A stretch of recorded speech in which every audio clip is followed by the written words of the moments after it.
Wow, there's a lot of you here. I'm so glad that you are here. Thank you for joining me this morning after the red party and all the craziness. And it's Wednesday, halfway through, we've made it. I'm sure your brains are swimming and overwhelmed with a massive amount of amazing technology coming your way. I don't know, you're going to get an amazing amount of technology coming from me. I'm more practical. I'm way on the practical side of technology. I like to use these tools to make my life better, to make my team's life a little easier, to learn to collaborate a little more easily across the streams.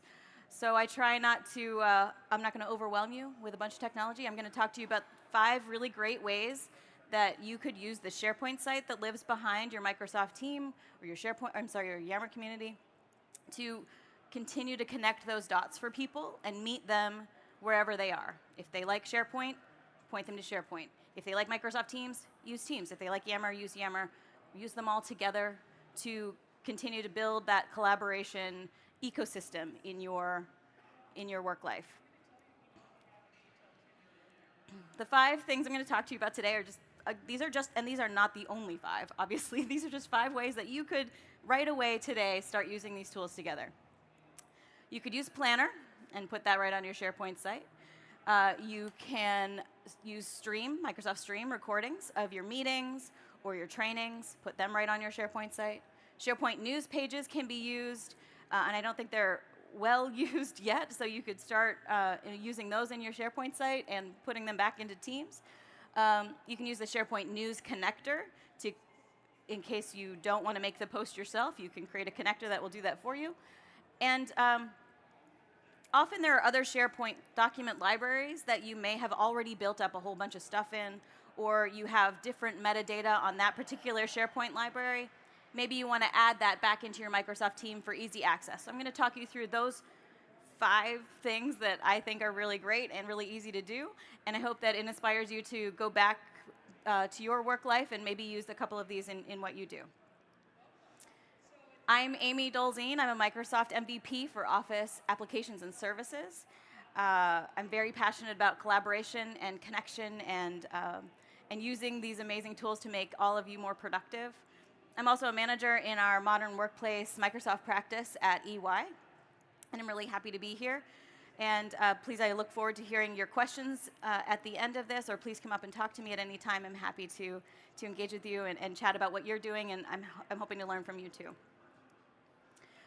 So the first thing that you can do is, if you work in projects, and I assume you do, I do a lot, I create a planner of the deliverables that are required for that particular project. And you've got 8, 9, 10, 20 people working on something. Create a plan in Planner, and just put it right on your SharePoint home site, on your homepage, right behind the team. Because there are times, maybe your team, maybe you're brave and you've made your Microsoft team public, and you want other people to see what's going on or what you're working on. You can point people, instead of having to be a member of the team, they can just have a look at the SharePoint site and see how you're doing. If you are not brave and you just want to keep it private, that's totally fine too. But it gives maybe the leadership who don't engage maybe day to day on the conversations that are going on in that project, it gives them a view of what you're working on and how you're progressing. So just put it right there on the homepage of the site. To me, it looks like a great addition. And it's visual, it's interesting, and you can just put it right there. In my work life, I can't always make all the meetings that we have, but we have regular all-hands meetings. You might have regular just team meetings, and you can record those, of course. If you have the meeting in Teams, record the meeting. It goes right into Microsoft Stream, and of course, there's a lot of things you could do with that. You can create a tab in your Microsoft team and show that video. You can just leave the recording right there in the channel if you'd like. And those are great ways for the people who use Teams a lot, or who like to scroll through and see those things. But there are people who can't make the team meeting, they are in another team, they missed it, whatever. If you take that recording and make a page about it on a SharePoint news page, just make a pretty header, which I grabbed from the title slide of the presentation. embed the PowerPoint deck that people talked about in the presentation, and take that stream video and put it right there in the web part on the page, and then put a few notes about what happened in the meeting. It's like a nice recap for people who couldn't make it, or if you want to revisit it again. It gives you a place, and it's right there, and it's this, I don't know, it's this beautiful piece of real estate that you can just use right there, ready for you to take advantage of. You can use a SharePoint news page. Let's say you have a big all-company event, or maybe not even all company, but a large event, and you bring a whole bunch of people together. I'm sorry I have to blur this out because I don't have permission of everybody to have their picture up here, but we had a big event, and we had like 70 people, and we took a big picture of them. We created a news page about this event. We told them what we took away here, your activities, things like that. And below this are documents that we shared in the meeting. And it's something that we are able to just keep out there as a reminder of the thing that we did on that day. If you have a follow-up meeting, often these long-term projects can, you have a kickoff and you have another meeting. You can keep these as just create a SharePoint news page and use that right in your site and make it available for people to see.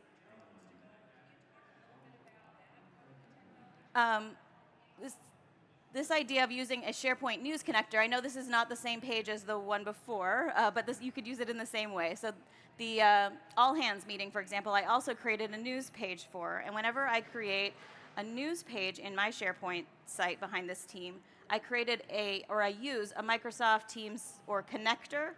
It's called a SharePoint news connector that you set up really quick. You just train it to do what you want. And every time I update my news in my site, it sends a post automatically into my Microsoft team to let people know that that SharePoint news page has been updated or that is available for people to see.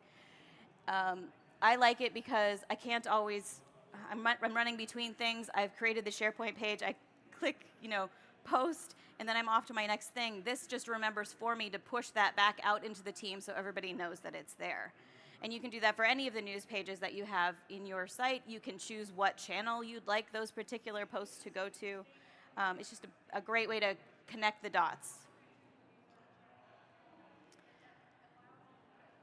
And this one is a little, I don't know, it's a little techie, I guess.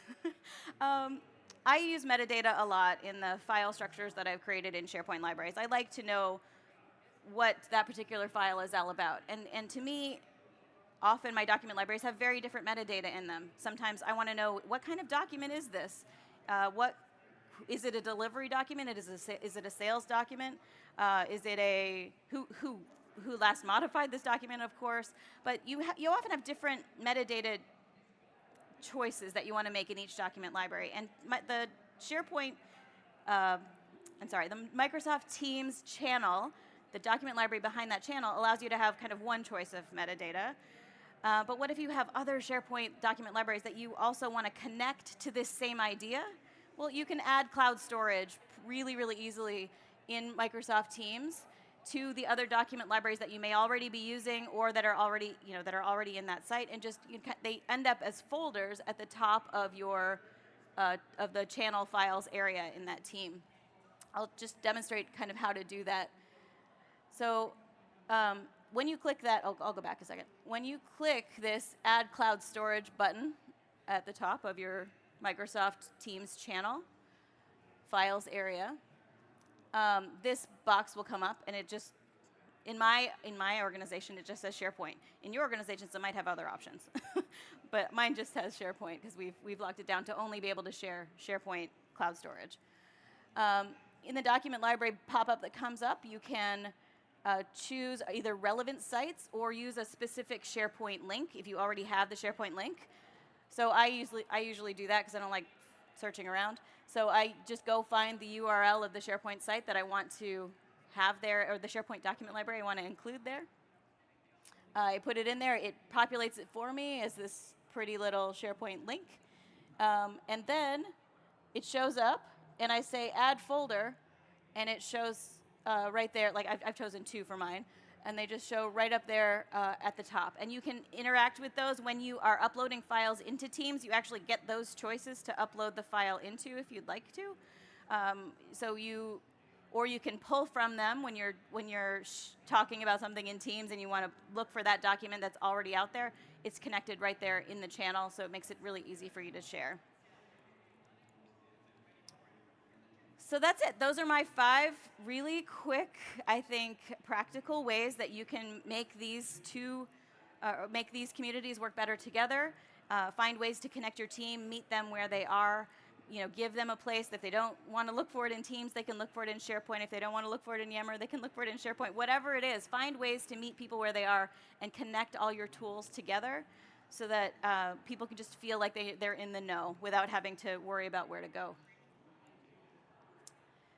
Thank you very much for your attention. I hope that you have a great time here at Ignite. Please do come up and ask questions or offer me any tips that you have as well. And have a great time at Ignite. Thank you.